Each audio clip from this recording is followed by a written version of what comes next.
कि एक छोटी सी मांग इसमें मुझसे जुड़ी हुई है, लेकिन बाकी मांग बहुत मुझसे जुड़ी हुई नहीं है, समाज से जुड़ी हुई है। भाई चंद्रशेखर तो अकेला आदमी मर जाएगा, लेकिन इस समाज के साथ जो अन्याय हो रहा है उसका हिसाब तो करना पड़ेगा ना। ये उसका हिसाब नहीं करने के क्या हम इस देश में, आप बताओ, मरने के लिए पैदा हुए हो? मणिपुर की बच्चियां याद हैं?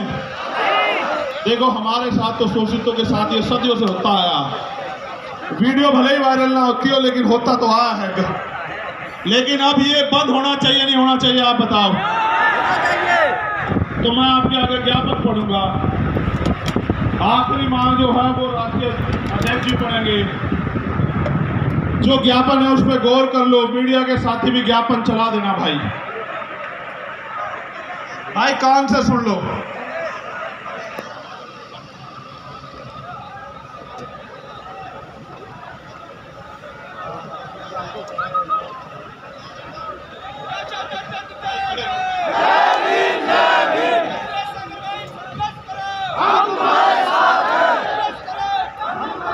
बस चुप हो जाओ, ये गौर सुनो। जय भीम के नारे तो बहुत दिन तक लगा रहे, ये सुनो, इसी में है सब कुछ। निवेदन करना राष्ट्रपति जी के नाम ज्ञापन है, क्योंकि प्रधानमंत्री जी तो उम्मीद खत्म हो गई है। प्रधानमंत्री जी तो उनका भी नहीं लड़ पा रहे लड़ाई जिनको सरकार बनाए। भाई बैठ जाओ। अरे मैं तुम्हें नेता बनाना चाहता हूँ, तुम पत्रकार बनना चाह रहे हो, फोटोग्राफर बनना चाह रहे हो। बैठो यार, क्या कर रहे हो तुम? बैठ जाओ यार, ये कोई बात ठीक नहीं है। इतनी बार मैंने कभी नहीं कहा आज तक तुम्हें, आज तक का रिकॉर्ड है, मैंने इतनी बार कभी निवेदन नहीं किया। आप जानते हो नहीं जानते हो? सुनो मेरी बात पे गौर करो, अब मत बोलो बस कोई भी। निवेदन करना है कि स्वतंत्र भारत के संविधान में समस्त नागरिकों को समानता, स्वतंत्रता और न्याय हेतु मौलिक अधिकार प्रदान किए गए हैं। साथ ही सदियों से हक वंचित वर्गों, विशेष रूप से उनसे जाति जनजाति के लोगों के अधिकारों की सुरक्षा व इनके विकास के लिए संविधान में विशेष प्रावधान किए गए। हमारा संविधान समाज के कमजोर वर्गों, SC, ST, OBC, माइनॉरिटी के कल्याण हेतु प्रतिबद्ध है। यथा संविधान अनुच्छेद 38 के तहत अनुसूचित जाति जनजाति राष्ट्रीय आयोग का गठन किया गया है। यह अवगत कराना है कि सदियों से SC, ST समुदाय के लोग सामंतवादी और भ्रमित जातिवादी क्रूर मनुवादी मानसिकता का शिकार बनाए जा रहे हैं। हाल ही में मध्य प्रदेश में एक आदिवासी समुदाय के व्यक्ति का सिर के ऊपर अपर कास्ट के व्यक्ति द्वारा पेशाब करना आधुनिक भारत की क्रूर मानसिकता को दर्शाता है।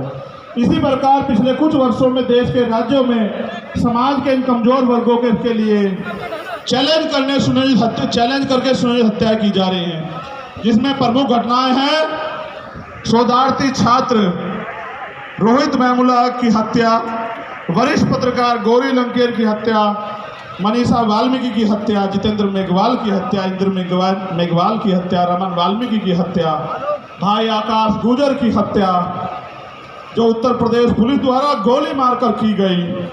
इन घटनाओं से ऐसा प्रतीत होता है कि देश भारत के संविधान से नहीं बल्कि देश का शासन प्रशासन मनोविधान से संचालित हो रहा है। समाज के कमजोर वर्गों के खिलाफ आए दिन सुनियोजित हिंसा, हत्याओं तथा मॉब लिंचिंग घटनाओं का ग्राफ लगातार बढ़ता जा रहा है। NCRB की रिपोर्ट इसका सरकारी सबूत है।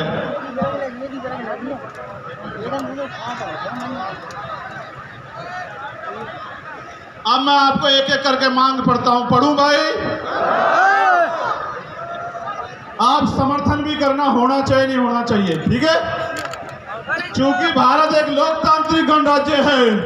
हमारा बुद्धिजीवी समाज भी सुने कि हम अपने लिए लड़ रहे हैं या समाज के लिए लड़ रहे हैं। हम आपकी वोट से बने वो नेता नहीं जो राज्यसभा, विधानसभा, लोकसभा में तलवे चाट रहे हैं RSS और भारतीय जनता पार्टी के। हम आपका खून है, कल भी लड़ रहे थे, आज भी लड़ रहे और हमेशा सड़कों पे लड़ते रहेंगे। क्योंकि भारत एक लोकतांत्रिक गणराज्य है।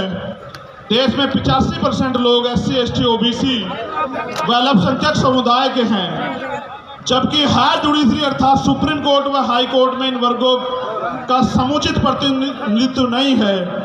इसके लिए इन वर्गों के जजों की समानुपातिक आरक्षण के तहत नियुक्ति सुनिश्चित की जाए। और इसका एक उदाहरण बता देता हूँ। यूपीएचडीएस में पिछले 10 साल में दलित समाज का एक भी बच्चा भर्ती नहीं हुआ, आप चेक करा लेना।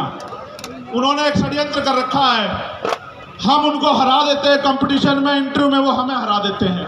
उन्होंने कहा इंटरव्यू में 80 नंबर नहीं आएंगे तो भाई कामयाब नहीं मानने जाएगा, 70 से 79 देकर हमारे लोगों को निकाल देते। आप देखो लोकतांत्रिक भारत में एक जज नहीं बना पिछले 10 साल में, आप इस बात को समझो। कितनी बड़ी साजिश है, पिछड़े वर्ग के भी 2-4 बने होंगे। ये बात आपको इसलिए बता रहा हूँ कि आपके नेता जिनको आपने वोट से बनाया उनको एक दिखाई नहीं देता भाई। जब आपका जज ही नहीं होगा तो फिर 10 लाख का जुर्माना तो लगेगा भाई, या नहीं? फिर संविधान के अनुच्छेद दूसरी मांग है, ये होनी चाहिए नहीं होनी चाहिए पहले वाली। संविधान के अनुच्छेद 38 के तहत गठित राष्ट्रीय अनुसूचित जाति जनजाति आयोग को एक संवैधानिक संस्था है। इस आयोग को प्रत्येक राज्य में गठन हो, जिसके अध्यक्ष सेवानिवृत्त हाईकोर्ट के जज हो। इस प्रकार जिला स्तर पर आयोग का गठन किया जाए तथा भारत के प्रत्येक जिले में SC/ST executive exclusive special court की स्थापना की जाए, जो केवल SC/ST एक्ट में दर्ज केसों की सुनवाई करे और आयोग उनकी निगरानी करे। और इसलिए मैंने कहा कि बिहार वालों को भी अपने यहाँ आयोग बना देना चाहिए, ठीक है? ये होना चाहिए नहीं होना चाहिए? ठीक है, बहुत अच्छे।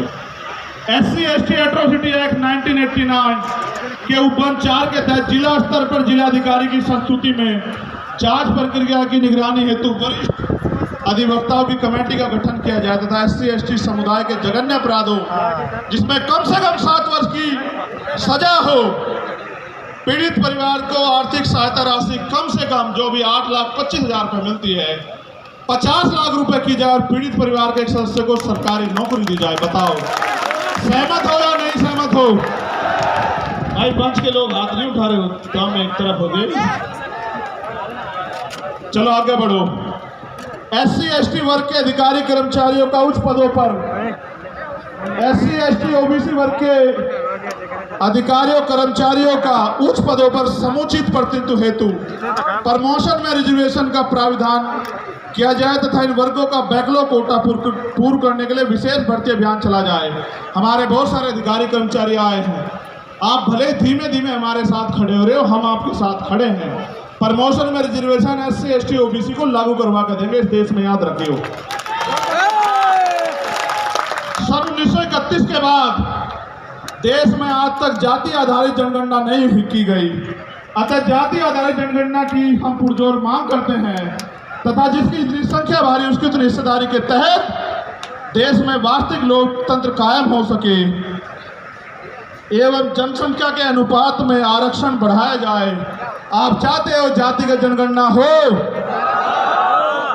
ठीक है। यह है कि सरकारी उपक्रमों तथा संस्थानों का निजीकरण संविधान की लोक कल्याणकारी राज्य की अवधारणा खिलाफ है, क्योंकि यह सरकारी नौकरी में आरक्षण को समाप्त करने की साजिश है। अतः निजीकरण पे तत्काल प्रभाव से रोक लगाई जाए। आप इस पे सहमत हो? जब हमारी सरकार आओगी सारा जिनका निजीकरण हुआ उनका राष्ट्रीयकरण कर देंगे, आप चिंता मत करें। केंद्र और राज्य सरकार के सभी कर्मचारियों के लिए पुरानी पेंशन लागू की जाए। यह है कि सेना में अग्निवीर स्कीम को खत्म कर पुरानी भर्ती व्यवस्था लागू हो, क्योंकि आपने देश की सुरक्षा के साथ खिलवाड़ किया और नौजवानों के भविष्य के साथ लोग अग्निवीर से वापस लौट रहे हैं। इसको भी हम ही करा के देंगे और किसी में हिम्मत नहीं, ठीक है? भारत एक कृषि प्रधान देश है, किसान देश की रीढ़ है, अतः किसानों की MSP की समयबद्ध कानूनी लीगल गारंटी सुनिश्चित की जाए। और अभी जो किसान आंदोलन हुआ था उसमें जो झूठे मुकदमे लगाए गए थे वो मुकदमे वापस हो और जो किसान सम्मान निधि 6,000 रुपये आप दे रहे हैं उसको बढ़ाकर 24,000 रुपये किया जाए।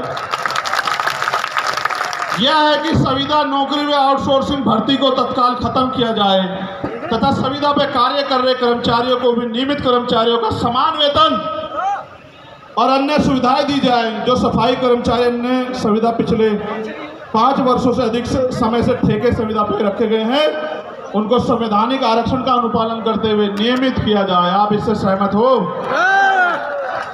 भाई पहले तो ठेकेदारी होनी नहीं चाहिए, अगर जो ठेकेदारी पे है, अगर सरकारी कर्मचारी को 50,000 रुपये मिल रहे तो उसको भी 50,000 रुपये मिले। इस बात पे सहमत हो? चलो ठीक है। और सफाई कर्मचारी दिल्ली के तैयार हैं आपकी मांग हम अगले 1 महीने में पूरी करवाने के लिए। यहाँ की सरकार से भी निपटेंगे, आप चिंता न करिए। यूनिफॉर्म सिविल कोड लागू करने से पूर्व सामाजिक और आर्थिक गैर बराबरी समाप्त की जाए तथा शैक्षिक और लैंगिक स्थापना समानता स्थापित की जाए। उसके बाद यूसीसी पे आपसे बात करेंगे। अगर आप अल्पसंख्यकों के विरोध में कोई भी कानून लाओगे, हम उसका ड्राफ्ट पढ़ेंगे, आपकी ईंट से ईंट बजा देंगे सरकार के लोग। इस बात को याद रखना।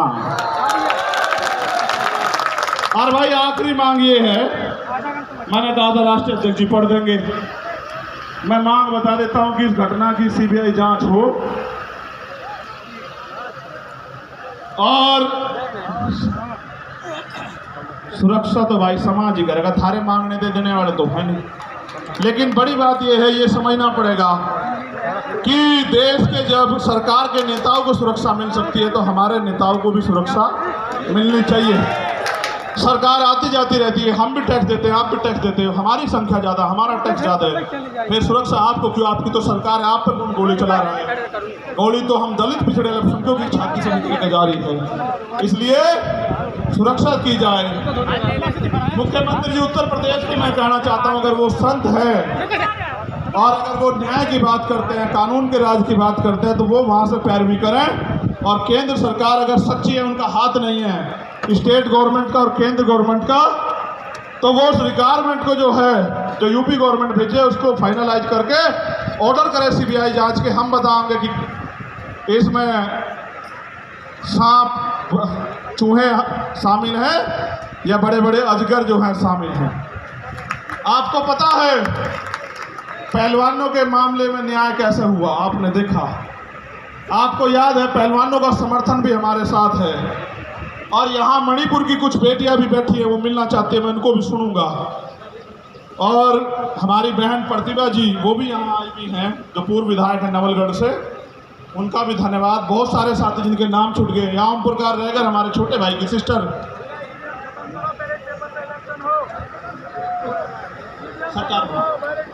ठीक है, तो वो भी बिटिया यहाँ आई हुई है। और बहुत सारे हैं जिनके साथ अन्याय अत्याचार, वो सब लोग आए हुए हैं। और एक, अगर मध्य प्रदेश में हम लोग पहले तो लड़ाई लड़ ही रहे मध्य प्रदेश